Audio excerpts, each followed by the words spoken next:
Catherine Rossi-Bateau, bonjour. Bonjour. Directrice de Luxe Scène Nationale à Valence avec une nouvelle édition de Viva Cinéma. Quel est le fil conducteur de cette programmation pour 2025 et sans doute comme les années précédentes? Alors, les fils conducteurs, il y en a plusieurs, parce qu'en fait, vivre au cinéma est une grande fête. L'idée, c'est d'être un moment de rassemblement, pour, savourer, et pourquoi pas, des douceurs un petit peu différentes. Donc en l'occurrence, on a choisi, 3 parties du menu, on va dire. Il y a une partie, autour de l'Arménie, il y a une partie autour de la comédie américaine avec, un hommage à Ernst Lubitsch et il y a une partie d'avant-première et de ce qu'on va appeler des raretés qui viennent effectivement, de quelques trésors de collectionneurs. Donc ça compose un menu, savoureux bien sûr, convivial, qu'on a voulu aussi léger, qu'on a voulu, aussi un peu voyageur avec en effet, cette ouverture, à l'Arménie qui nous arrive. Et cela est un petit peu étonnant, par un chorégraphe, pas n'importe lequel, Mourad Merzouki, qui est quand même le chorégraphe et le danseur de hip-hop le plus connu en France et qui a revisité l'an dernier un grand film de Parajanov appelé Sayat Nova, La couleur de grenade. Et Mourad Merzouki, dans un voyage en Arménie, a rencontré des danseurs et des musiciens arméniens et a créé ce spectacle qui, en effet, permet de rassembler, de la danse hip-hop et de la danse traditionnelle arménienne, le théâtre et le cinéma, les musiques électro et les musiques, arméniennes pour ce très, très beau spectacle qu'il a appelé La couleur de la grenade. Donc ce point de départ, du spectacle de danse, donc déjà c'est intéressant de voir que dans un festival de cinéma, on ouvre avec la danse, on va d'ailleurs clôturer aussi avec de la danse. La question qui est posée, c'est la manière dont les artistes d'aujourd'hui revisitent le cinéma, son histoire, pour simplement, partager avec nous, des films qui nous traduisent le fait que s'ils nous émeuvent, s'ils nous font rire, s'ils nous font parfois pleurer, bon là c'est pas le cas, hein, cette année on va pas du tout pleurer, c'est que le cinéma est vivant, c'est un art extrêmement vivace qui ne demande qu'à être partagé et quelle que soit en fait la période de sa réalisation, en effet, il est vivant, son cœur bat encore aujourd'hui, d'autant plus si on est nombreux, si on est mélangé et si on le découvre. C'est un petit peu l'enjeu de l'édition. Alors, je vais reprendre vos paroles, on ne va pas pleurer. Quelle place accordez-vous à l'humour dans le programme de cette édition? Alors, l'idée de pleurer, c'était en référence à Douglas Sirk, grand maître du mélodrame américain, auquel nous avions rendu hommage il y a 2 ans. Mais on a beaucoup aimé pleurer ensemble, hein, quand même. C'était vraiment formidable aussi. Donc cette année, on rit. Alors pourquoi? Parce qu'à vrai dire, le contexte me semble tellement morose que je me suis dit qu'il fallait vraiment qu'on arrive à le transfigurer. Et j'ai regardé un peu dans l'histoire du cinéma qui avait réussi à transfigurer des périodes pas bien drôles et notamment les années 30 et j'ai retrouvé Ernst Lubitsch qui était un Allemand, un metteur en scène de théâtre à la base, parti aux États-Unis au début des années 20 et qui a développé, une comédie très particulière, une comédie sophistiquée qui a même porté son nom puisqu'on parlait de Lubitsch Touch, vraiment le style Lubitsch, qu'il a été le seul à décliner, un mélange, de mise en scène extrêmement subtile, d'une direction d'acteurs, pas n'importe lesquels, hein, ce sont toutes les grandes stars de ces années-là, pour, des comédies de mœurs où est mis en scène l'amour. C'est vraiment la question de l'amour, hein, qui l'a beaucoup, beaucoup habité. De manière assez audacieuse, somme toute, si on resitue, il a filmé au moment de la mise en place d'un code de censure aux États-Unis, donc évidemment, tout est en ellipse, tout est détourné, mais c'est vraiment la question de l'amour, de l'affirmation, effectivement, vraiment du cœur de chacun et de chacune qui est en jeu. C'est d'une drôlerie, mais vraiment, vraiment incroyable et évidemment, Lubitsch a aussi réalisé un film qu'on connaît un peu plus pour, son lien au théâtre et son lien à l'histoire. Le film s'appelle To Be or Not to Be. C'est un film qui a été réalisé en 1942 et qui est une satire du nazisme. Donc seuls 2 réalisateurs ont osé le faire, c'est Chaplin avec Le Dictateur et Lubitsch avec To Be or Not to Be. Mettre en scène, Hitler et le tourner en dérision. Alors ça se passe en Pologne avec une compagnie de théâtre. C'est extrêmement fin, quelque part, c'est là aussi d'une audace assez étonnante.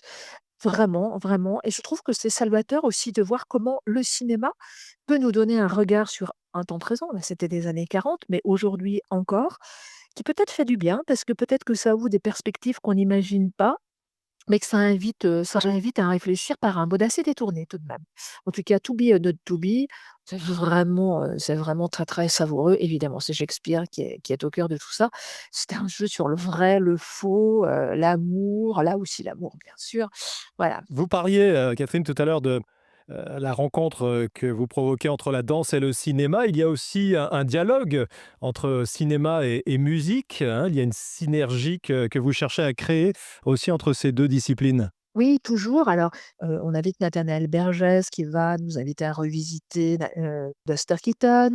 On invite la classe de composition pour, musique à l'image du conservatoire qui fait un concert en ouverture d'un film de Miyazaki, les œuvres de Joe Hisaishi qui est le grand compositeur, fétiche de Miyazaki. Et en clôture, on va montrer des films qui sont issus d'une collection, privée de Joe Milgram qui collectionnait les films des musiciens danseurs de jazz du début du cinéma parlant, donc des années 30-40.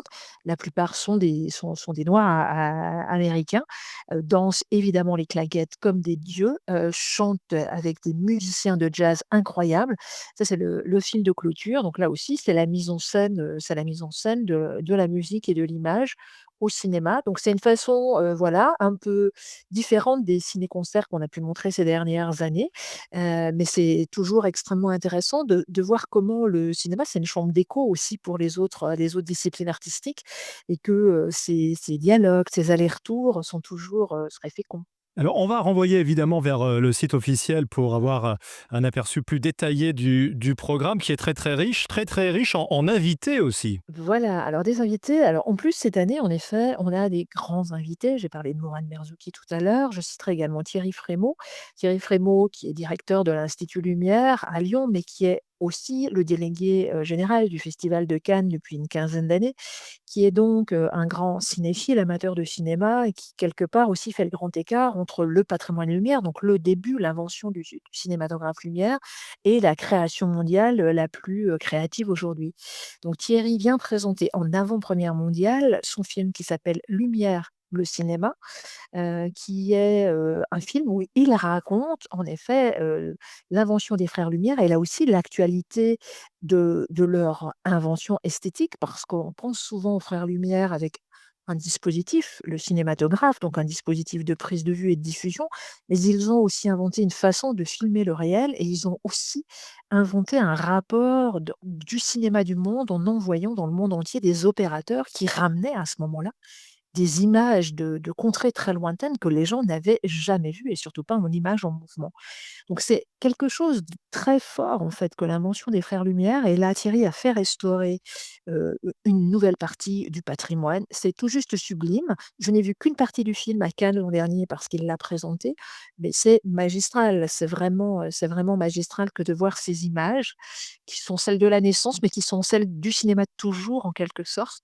C'est vraiment magique. Donc on a la chance d'avoir cette avant-première, d'avoir Thierry et l'équipe de l'Institut Lumière qui va être présente, on fera une signature aussi parce que par ailleurs, il se trouve que Thierry Frémaux a écrit des livres aussi bien un sur le judo qui est quand même connu, qui s'appelle Judoka, mais d'autres livres aussi dans la collection Nuits et Musées, sur le festival de Cannes. Donc on fera une dédicace avec, Oiseau Siffleur, puis une grande soirée ciné-débat avec un grand pot comme on aime bien les faire ici.